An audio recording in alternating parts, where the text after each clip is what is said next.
Hello ladies and gentlemen, my name is MarauderX, and this is going to be a rant video. That's right, boys and girls, Uncle Marauder, he's going to rant a little bit, because this is a topic that deserves to be ranted upon. Not, a topic for a typical roundtable discussion. I'm just going to rant about this.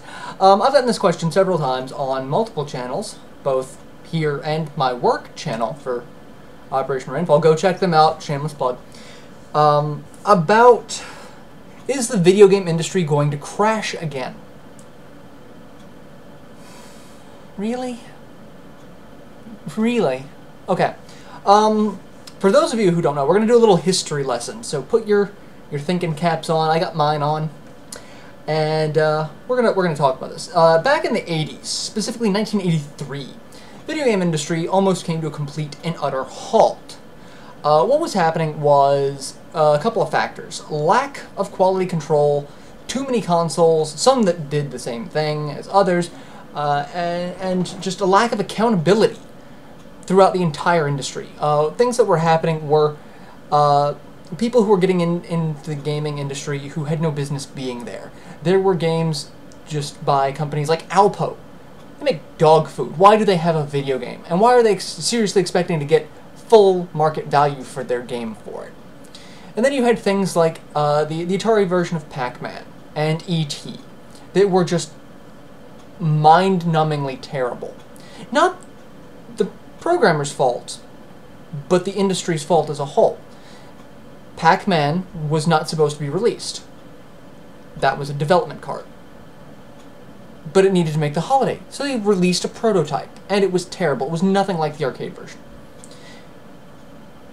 E.T., we really don't need to rehash what was wrong with E.T. It was just terrible, and it suffered the same fate. It had to be out for the holiday season. People want that money. It was a cash grab.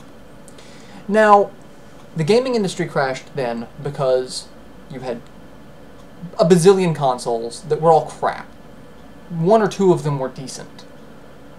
And then even then, you had to wade through the mounds of crap games to find one or two decent ones. All in all, people wanted money. It was all about money. Now everyone keeps going back saying this. The gaming industry right now looks exactly like the gaming industry in '83. No, it doesn't. It in no way looks like it. One of the videos I've seen recently talks about how the stock prices for games have dropped since 2008. That's because in 2008 we hit a freaking recession. Damn near depression because of politics. Now all of that aside, everyone took a hit from 2008 onward. We're still trying to recover. Saying that is a key indicator. No, there are a couple of key indicators. I'm going to get into those. But what we've got for the games industry right now, right at this moment, and why I don't feel that this is an acceptable parallel, is the gaming industry today. We have three major consoles. We've got the PlayStation, we've got the Xbox, we've got the Wii. It's well, technically, we've got the Wii U, we'll have the PS4, and we'll have the next whatever Xbox decides to name theirs, getting ready to come out. Then you've got the handhelds, you've got the 3DS, and you've got the Vita. And then anyone with a smartphone, anyone with a computer, a tablet. There are so many more devices that games are playable on. If you're watching me right now, you're watching me on something that can play a game. Either a console, a computer, or a half-assed variant like a smartphone or a tablet that just can do that. That means you can play a game on it. If you look at some of the install base numbers, literally there were dozens of systems, but taking the Atari 2600 as an example, it sold 10 million units. 10 million. And it's up until, like, I think 2 years ago is what the Wikipedia article said.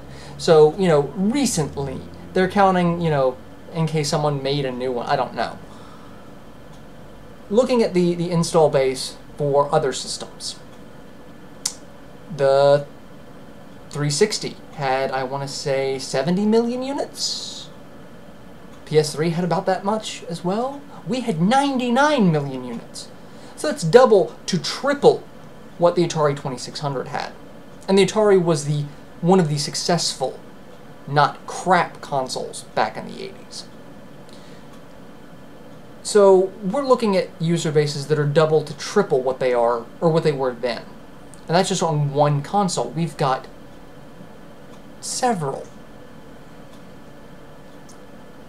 And then, after the last crash, we had companies like Nintendo who had the seal of quality, which means you actually had to pay Nintendo to make sure your game didn't suck, so that Nintendo was willing to put it on their console, something they still do today.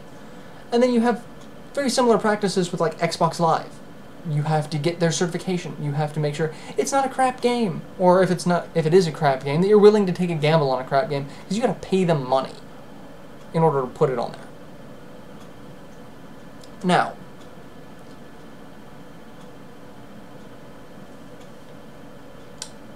with that in mind, gaming is a culture now. Back in the 80s, it was a hobby. It was something that people with a little bit more, expendable cash did offhand. Like cocaine. It was the 80s. I made that joke. I apologize. I'm sorry. Today, gaming is a culture. We have Major League Gaming tournaments. It's not as popular as football, soccer, basketball, what have you, but it's a thing. It's a thing that does rack in money. Companies rack in tons of money on games. And these are even the crap games that, in the 80s would have gotten the industry canned. But there's money, and as long as there's money in it, which was the problem in the 80s, but now it's even more money. But the install bases are just so large that even if one of these three companies were to go under, you still have two more. And then you've got things getting ready to come out like Steambox and the Ouya and things like that just watered down PC gaming for the people who want to play PC games that have no idea if their graphics card is capable of running a game. It takes some of the guesswork out.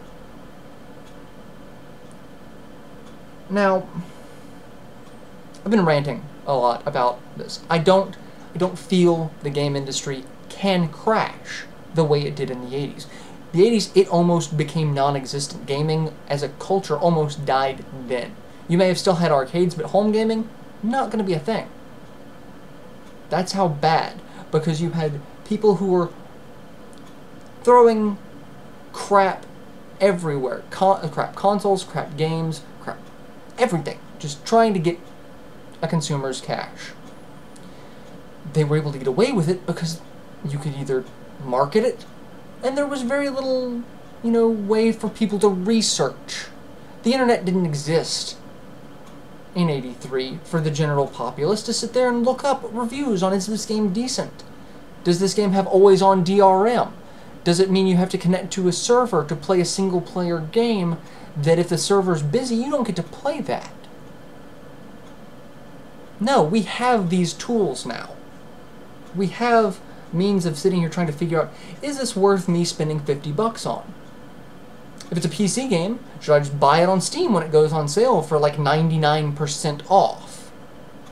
Or if I'm going to buy it on a console, am I going to buy it used from a place like GameStop that is completely evil, but I can get something for dirt cheap if I wait? Oh, it's got crap reviews, I'll wait. Now, see, we have more tools. And we still have the ability now to speak with our wallets. But part of the thing is people aren't. People just keep buying crap. People were pissed off at the shovelware on the Wii. They were tired of Party Games 17. Well, you know why they're 17? Because people out there went out and bought Party Games 1 through 16. It has nothing to do with the industry sucking as a whole. It's the fact that we're allowing it to suck is the problem. Now, if we actually spoke with our wallets a little better, we wouldn't get Call of Duty 16. We wouldn't get Day 1 DLC that's actually on a Capcom disc. Oh, I have to pay $5 to get Jill Valentine even though she's on the disc? I bought the disc, why do I not get everything that's on said disc? Well, that's because we're letting it happen. Now, even if we let this happen, does that mean the industry is going to crash? Even if we don't let it happen, does it mean the industry is going to crash? No. The industry will change. But it can't crash at this point. It's gotten too big. It's self-sustaining now. The fact that people bitch and moan about Day 1 DLC and broken servers for single-player games that mean I have to have an always-on internet connection. But the fact that people are still going to buy it is the problem. And that's why the industry can't crash. Because we're not going to let it. Because we're still going to be shoveling money into these people's faces for crap quality. Now, do I want the industry to crash? No. I want the industry to change. All of the stuff that I talked about that are negatives, they piss me off. They really do. But I really don't see the industry being able to crash the way it did in the 80s because we have too large of an install base. We have the internet, which works on both sides. It's a hype machine for the people who are shoveling the crap in our faces, and it's a tool for people like us to sit here and say, hey, we're tired of the crap. But there's always a little middle ground of people who are both unhappy, but they're still going to shell out the money because they want to play the game. And as long as that exists, the industry's not going to crash. Do I think there needs to be a change? Yes. I seriously do. I really think that if we all band together as a consumer, we'd be able to affect change. We'd be able to tell the companies, stop spending millions upon millions of dollars on AAA titles, that if they crash franchises. Final Fantasy 13. I don't even want to think about how much money was spent making that game. But I guarantee you whatever was spent was not made up. Sales were lackluster, reception was lackluster. But yet, they've got 13.2 and Lightning Returns, and they're talking about more. Yet decent franchises get swept under the rug. You've got games like Okami, that was critically a success. It won every award that was thrown at it. But Capcom closed Clover Studios because it didn't sell enough. Capcom said that there wasn't enough interest in Mega Man Legends 3 after a voracious fan campaign trying to decide what some of the art styles were going to be. A lot of these companies need to realize that you need to tone it down a little, just a little bit. But with the advent of indie developers, Kickstarter campaigns, there's no way a crash is going to happen like it did. You have quality indie content that's still coming out. I mean, look at Minecraft. How much money did Minecraft rake in for Notch? Was it a difficult game to code? No. Was it fun?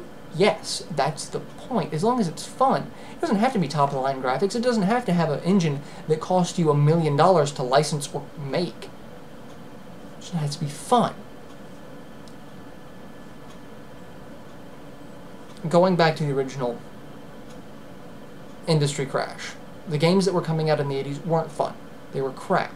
People were expecting arcade quality. They were getting cheap knockoffs. People stopped buying stuff. They stopped buying the dozens of crap consoles and the dozens of crap games. Companies hurt. Lost a lot of money. Nintendo comes in with a seal of approval. Games start getting better. The console wars kick into high gear. For those of you who grew up in the console wars of the 16-bit era, Nintendo versus Sega, that was vicious. I think almost as much money was spent on marketing against the other guy as it was on making games of a decent quality. Now, there were crap games on those consoles. There's always crap games, and the larger the console, the more the crap game.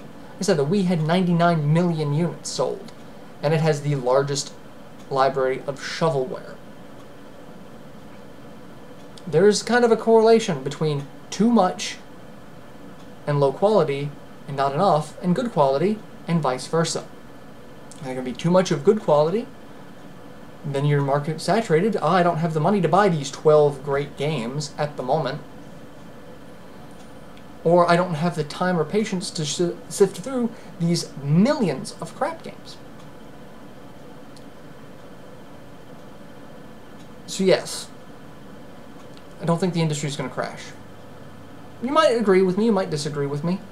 I'm just voicing my opinion. I don't think the industry is going to be able to crash. There will be changes. There's going to have to be changes.